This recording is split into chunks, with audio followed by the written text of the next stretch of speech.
Hello, you're watching World Talks on TVP World. My name is Sascha Fahrbach. Let's not allow ourselves to get into a fight. Poland's Foreign Minister Radosław Sikorski is urging calm after online campaign sought to revive the historic dispute over Zaolzie, falsely claiming Warsaw once Czech territory. Fake officials, AI-generated material, and the hacking of a genuine Polish radio station have all been used to give the story credibility. Joining us now is Pavel Havlíček, Research Fellow at the Association for International Affairs. Good to have you with us. Good morning. Hello. So it looks like someone is trying to convince Czechs that Poland wants a territory. So tell us a bit more about who is trying to do this potentially and how how seriously we should take these recent moves. So it's always difficult to attribute these kind of operations, but of course, all instances actually point to the influence of Kremlin. And if to ask who is to benefit from this kind of escalation, this is definitely the Kremlin that has been trying to divide and sow chaos among the coalition of the willing members and, of course, among the closest neighbors and supporters of Ukraine, which is, among others, Poland and the Czech Republic, two neighborly nations that have been instrumental in providing help to Ukraine. So in this context, it is quite clear that we can ask and point finger to the Kremlin that has been behind.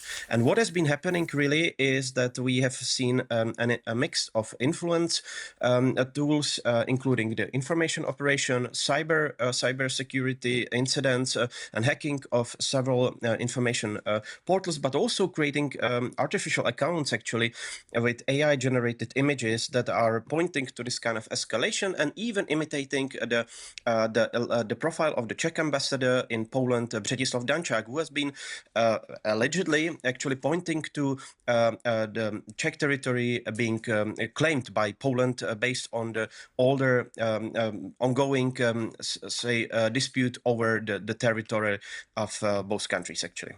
Mm-hmm. Yeah, and also I think to your point as well, you said it points to Russia, is that it's hard to attribute this if we're looking at cyber strikes or all this hybrid activity. Nevertheless, I think it's also a group called the Czech Elves who've come out and said very much what you've said. I mean, the typical sort of movements here, and also what you alluded to. I mean, this, if we're looking at, it wasn't one thing, right? It was a campaign. There was this fake profile of the ambassador that didn't exist. It was AI images. It was hacking of a Polish radio station. So all that combined, what does that tell us about the sophistication of this kind of operation? So I think this is really nothing that an amateur group would be able to deliver. We see really a very swift combination of tools and instruments that we alluded to. So we see a mix of information tools and also cyber incidents, namely what you mentioned in terms of hacking the information portals. We also saw, for example, that there was actually sort of a successful imitation campaign related to the website of the Czech public broadcaster iRozhlas, which has been very similar to Russian operations that we know from the past, including Matroshka and also those copying the sort of websites of credible media. So we know that from the Kremlin playbook. We have seen this before, that websites are imitating basically credible sources of information. In this case, this was also applied. But what we also see clearly is that there is also an element of, say, involvement of so-called citizens from both sides of the border, allegedly them already planning a demonstration in the city of Třinec, actually in the Polish-Czech borderland, and also allegedly Czechs actually selling their properties because of the claimed Polish territory. So this is really having a number of different levels. It is the information domain that we spoke about.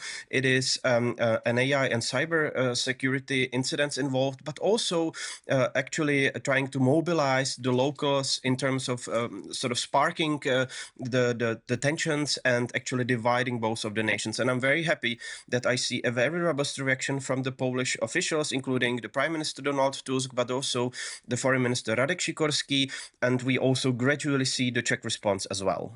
Mm-hmm. Yeah, and I think also, I mean, whoever's behind this, it does seem that there's an objective, as you said, already. I mean, there is, let's just recap that for viewers as well. I mean, the Czech and Polish relation tends to be quite strong. There's cooperation in NATO, and there's this Czech ammunition initiative, a defense industrial cooperation. Yes. So I'm just questioning also in terms of how, if at all, successful this kind of action is, how strong, how resilient are those relations between Czechs and Poles? I think the Czech and Polish relations are historically good and really developing swiftly. Of course, this is also in the context in the ongoing Russian military aggression against Ukraine and its impact also on both of the countries. We see also many shared instances, for example, also in terms of facing the hybrid challenges. We see a number of these attacks impacting Polish security, but also Czech security. We also saw that basically, for example, there were some same perpetrators. There was this incident conducted actually by Colombian citizens hired by Russia that actually implicated different objects and things in Poland and the Czech Republic. So we see that there are really a lot of commonalities, and very strong relations. So I'm very proud that the Czech and Polish relations are uneasy to break in this context. But of course, these are challenges that are also very impactful on the local and regional level.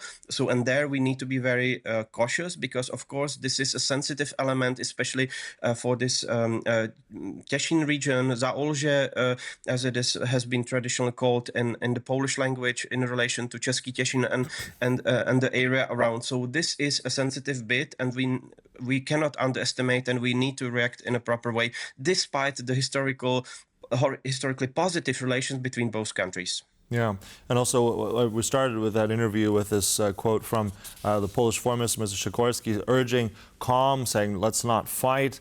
I mean, at this point, I mean, on the public level, is that going to be something that will calm the public? I mean, how is this also being received in the Czech Republic? How are ordinary Czechs reacting to this whole thing that's been unfolding?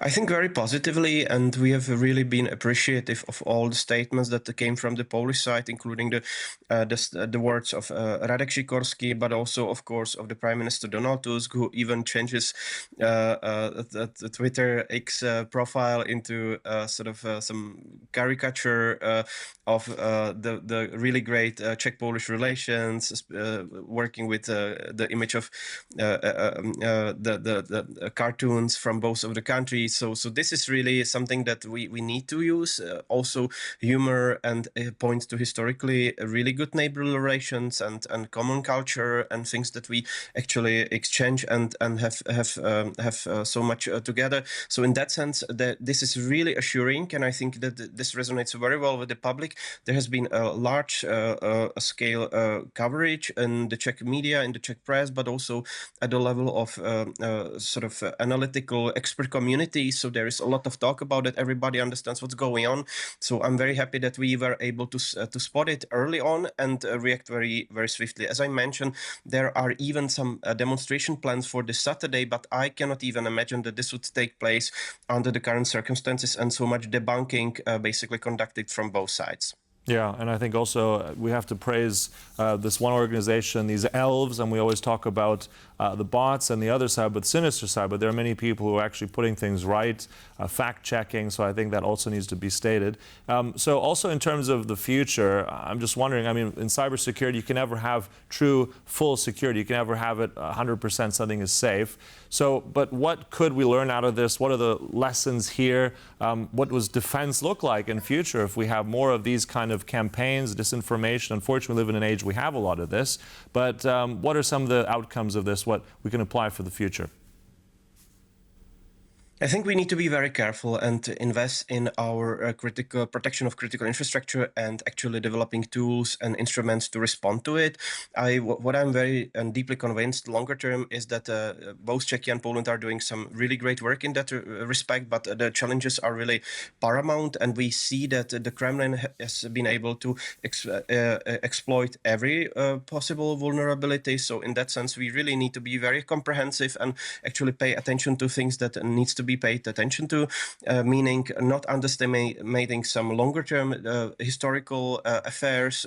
Historical memory has been one of the very important issues that we cannot possibly underestimate too. So we know, and there was a recent research actually in between the Czech, Polish, and also Slovak institutions in place where we know that the Kremlin has been exploiting some of these historical sort of disputes or difficult moments, including the 1968 moment that was a sensitive that was a sensitive element in the Czech-Polish relations. So we need to be very cautious about that, and we cannot underestimate what's going on actually. So in that sense, we need to be dealing with affairs, and we need to be also closing some of those disputes, including the territorial dispute between Czechia and Poland, and offer really credible alternatives, not to let drag things on.